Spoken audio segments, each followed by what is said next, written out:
Manual for Survival, A Chernobyl Guide to the Future, 2019, presents a factual exploration by American author Kate Brown, an esteemed professor specializing in science, technology, and society at the Massachusetts Institute of Technology. Brown utilizes her extensive knowledge to unveil the genuine aftermath of the catastrophic 1986 explosion at the Chernobyl nuclear power plant in Ukraine, then part of the Soviet Union.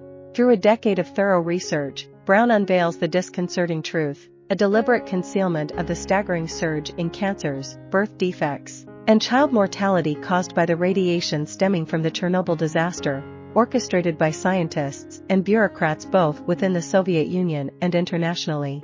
Her groundbreaking work earned her a National Book Critics Circle Award nomination in the category of general nonfiction. In the early hours of April 26, 1986, a fatal combination of design flaws, administrative negligence, and human operator errors culminated in a catastrophic explosion of one of the nuclear reactors at the Chernobyl plant.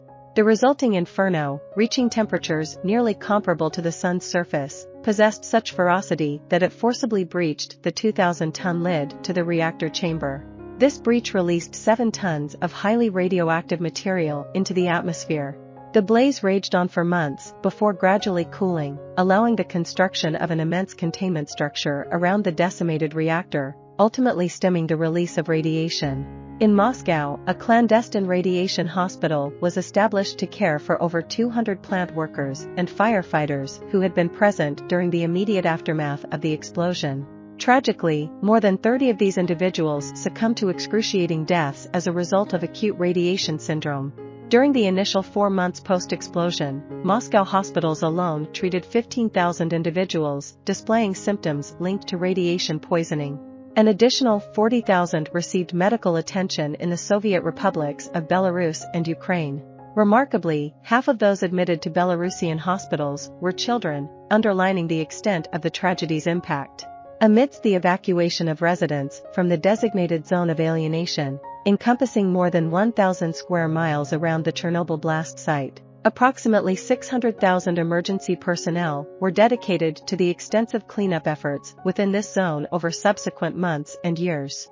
Among them, 31,000 workers established camp in close proximity to the devastated reactor, inadvertently absorbing radiation levels 1,000 times beyond the permissible limit within a mere week. While a 2006 United Nations report cites 54 confirmed fatalities linked to the Chernobyl explosion, Brown, harboring substantial doubt about this figure, approaches it with skepticism. While she strives to ascertain a more accurate death toll, her scrutiny uncovers disconcerting patterns surrounding the collection and manipulation of data related to the explosion's repercussions by Soviet officials.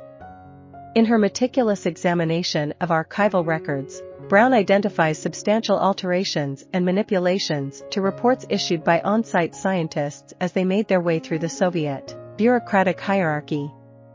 Motivated by profound embarrassment over the catastrophe and an eagerness to avoid projecting vulnerability to both their populace and the global stage during a critical juncture of the Cold War, Soviet ministers resorted to minimizing the degree of contamination affecting areas surrounding the blast.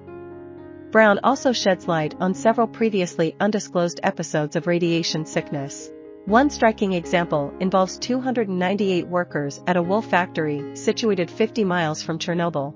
These workers endured severe symptoms so intense that they were granted the same designation as emergency responders operating within the zone of alienation. While these responders undertook the extermination of over 20,000 livestock and pets left within the zone, they were instructed to salvage usable animal parts, including wool from sheep. The outbreak at the factory was attributed to the handling of heavily irradiated sheep's wool sourced from the exterminated animals within the zone of alienation. The ramifications of the Chernobyl accident reverberated throughout the agricultural landscapes of Belarus and Ukraine. Within a year after the explosion, a substantial portion of the milk and meat supply, approximately 1/3, across Belarus was deemed unsafe for consumption due to contamination.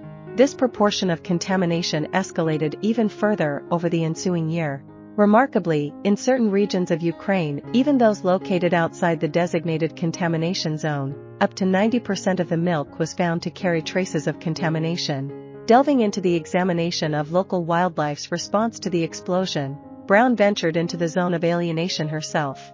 There, she encountered the stark aftermath of a severely diminished bee population, resulting in a notable decline in flowering plants, fruit-bearing trees, and shrubbery. Brown also highlights the disconcerting practice of fruit vendors collecting blueberries from within the zone of alienation and blending them with uncontaminated berries to evade radiation tests before exporting them to the European Union. Determining an accurate death toll proves to be an intricate challenge, given that factors beyond radiation can contribute to the development of cancer.